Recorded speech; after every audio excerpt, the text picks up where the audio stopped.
friends, welcome to my channel.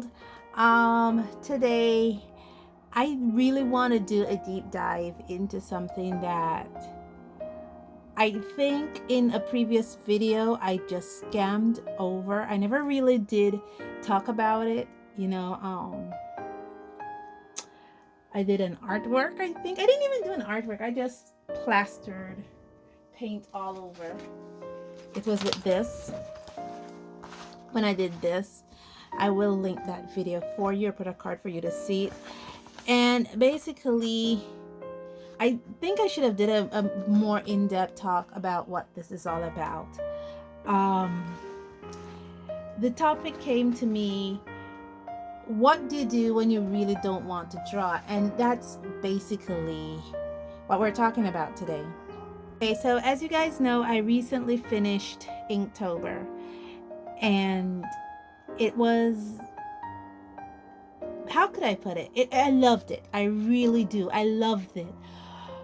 But after you have drawn for 31 days, and in my case, because I do both Inktober and Huevember, after you have drawn about 30, in this instance, it will be like about 33 different illustrations.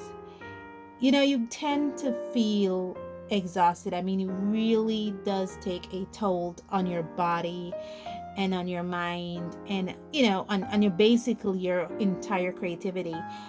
And you really feel exhausted. Literally, you don't feel exhausted physically, but you feel exhausted mentally, you feel exhausted spiritually, and you feel as if your creativity barreled, if your creativity is in a huge barrel, you feel that has been, drained a bit. And just to prove that my creativity barrel was still going, I did a few other creativity things. I made a Christmas advent calendar. And I started doing other things. Thankfully, I think one of the best things about Inktober for me, personally for me, is that I do it so early. I finished my Inktober, finished Inktober drawings, finished Inktober filming, and all that in September. So when October comes along, it's just for me to, post the drawings I did like from September. And when October comes along too, in September I also do videos for October. So basically this video is being filmed here, but you won't see it until November.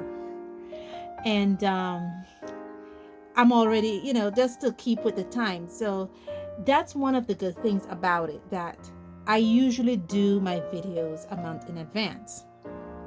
Having said that, if something should happen like on a day like today when I am exhausted, I don't feel the need to rush for a video, because I did remember that I'm keeping to now to a 1 video per week schedule, because work has increased, the hours for work has increased, and I don't have the time to really put videos out there.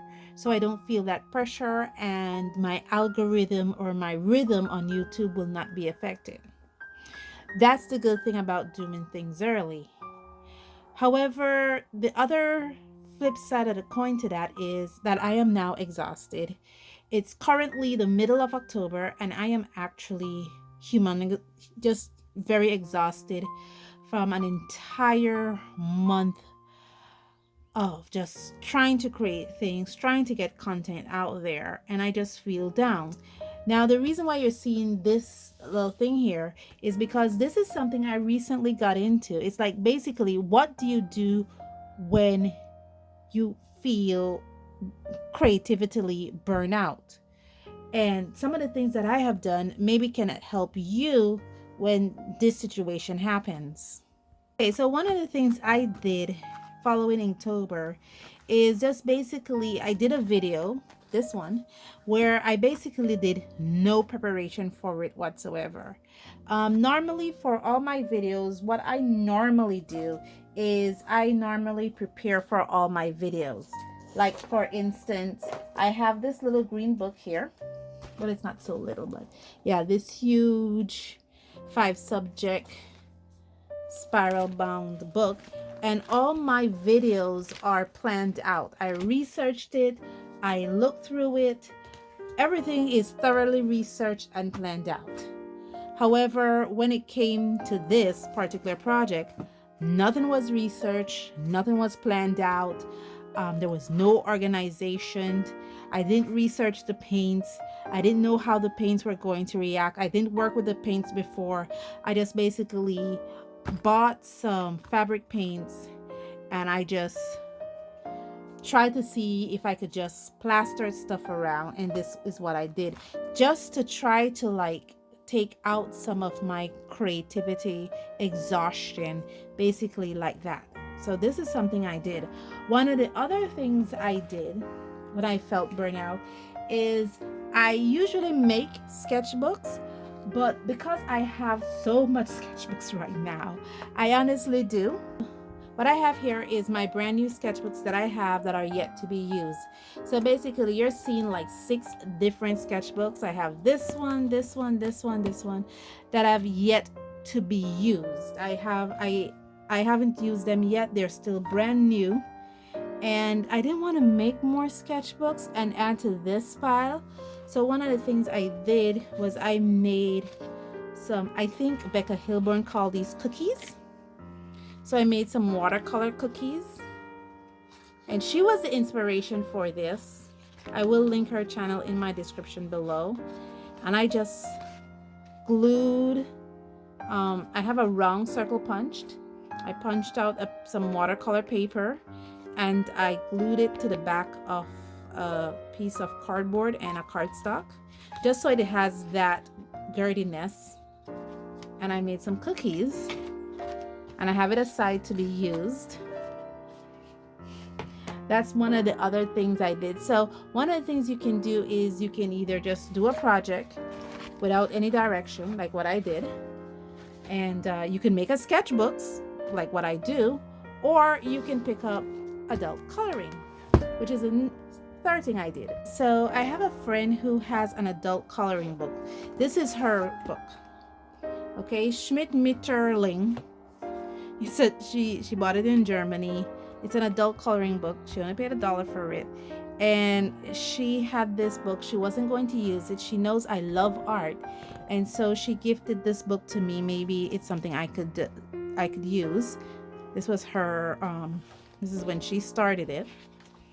And so I picked up the book and I started coloring. I first colored this and I had so much fun coloring this. I didn't felt the pressure of creating the art and then coloring it. I already had the art pre-created for me, pre-printed on a paper. The only thing I needed to do was color it, and being that, you know, she already pre-colored it, there was not a pressure on me to show that I could, you know, because sometimes when you get things that are secondhand and you get it from somebody who's an artist, you know, and they're like, oh my God, it's so beautiful, how can I live up to that? You know, she's like, no, don't worry about it, just go in there and do whatever you want with it, scratch it up if you want. And so I went in there and I just started choosing colors. I also did this one, you know, just to try to relieve some of that creativity. And I didn't feel the pressure of making it look perfect. I just had to, you know, do my thing in it, and I just enjoyed doing it. And I'm actually enjoying doing this. I also bought 4 more coloring books. I'm expecting a 5th one, not because I'm hoarding coloring books, guys, but this was the one that I found here in my country.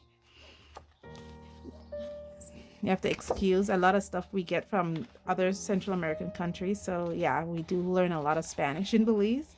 So this is one, but unlike this one, I noticed, which she bought in Germany, as you notice, there's no backing to the page. There's no back and forth. There's only one-sided. These ones are double-sided. So for this one, I'll probably have to use crayons or colored pencil or maybe water-soluble markers only, because this one is very this one is double-sided. So this is one I bought in my country. Here's another one I bought in my country, another double-sided one. So yeah, and with this, the artwork is already made for you. You just go in there and you color. Here's a third one I got with llamas.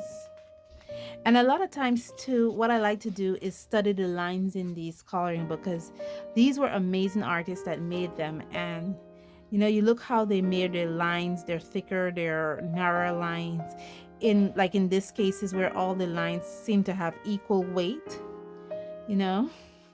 And then you have this line where all the lines don't have equal weight, and look how they draw it. It really brings to life little lessons. Look at that. That there's little hatching work in there. Not a lot, just little hatching work indicating shadows and stuff like that. So basically I studied these, and the fourth coloring book here is by my girl Dora, Web Like Dreams. She made this, and in support of her, I got this one too. And the fifth one I'm expecting is one from Becca Hilburn, and it hasn't arrived yet. And again, this one is one-sided, so I can probably go in there with markers or some color pencils and just do it. Just beautiful artwork, literally. And I've always admired Dora's art, so to have this is an amazing thing for me. And especially, like, I want to learn how to draw crystals, and look how she have these beautiful crystals here. Just amazing. And this way I can be creative without feeling that I have to be overtly creative. The idea is not from me. The idea is already down, and all I need to do is just add color to paper, and that's it. One of the things I want to play with is maybe a watercolor coloring book. I know they're out there. I've seen them on Amazon and other stores. Just to try to have something to do, like days like these when I feel the burnout from Inktober and November, when I feel the tiredness from those, I want to be creative. I want to do something. I could pick up one of these books and just start coloring. Right now I'm working on this one here, because I like this one here. I just did some of these. I have this one I want to do. Maybe I want to do this with, I don't know, a different marker, because I'm using alcohol-based markers for right now because I love how it looks. But maybe I'll probably go in with a different set of markers just to test it out, because this is really nice. But all in all, guys, when you're like me, you're creative, and you get to that point where you do feel burnt out, try other avenues to express yourself. Another avenue I do is I write poems. I do journaling. I do art journaling. I have my art journal book somewhere. I don't remember where I have my art journal book, but I do art journaling. I do poetry. I do write poems. I do art journaling. I do journaling, just normal journaling. And now I picked up this, just ways to try to tap into that creative juice without feeling that I need to spray it everywhere. Just like when you're drawing something, come up with an idea, how you're gonna do this, and all those things. If you need reference, use reference. And if I use a reference, I'm using like 3 or 4 different reference. How did this artist draw an eye? How did this artist draw a nose? How did this artist conceptualize this pose? How did this artist put this I'm using like 3 or 4 different references, sometimes 6, 7, 8, 10 different references. So I cannot say, oh, I'm using only one person. I'm using multiple people. And after a while, it does get to you. And these are what I do. I make a sketchbook. I just go crazy with paints or pastels or something. Now I'm picking up adult coloring book. I write a poem. I do art journaling, or I just do normal journaling. And that's about it. How I stay creative without having to do art. Basically, that's it. Not sure what I'm gonna title this. I'm not even sure if I'm gonna post this. But I just wanted to talk about this. And now that I've let out all my ideas, as confumbling as they are, thank you so much for joining me on this journey. Thank you, thank you, thank you. And as always, stay safe, stay blessed, and I'll see you in the next one. Bye.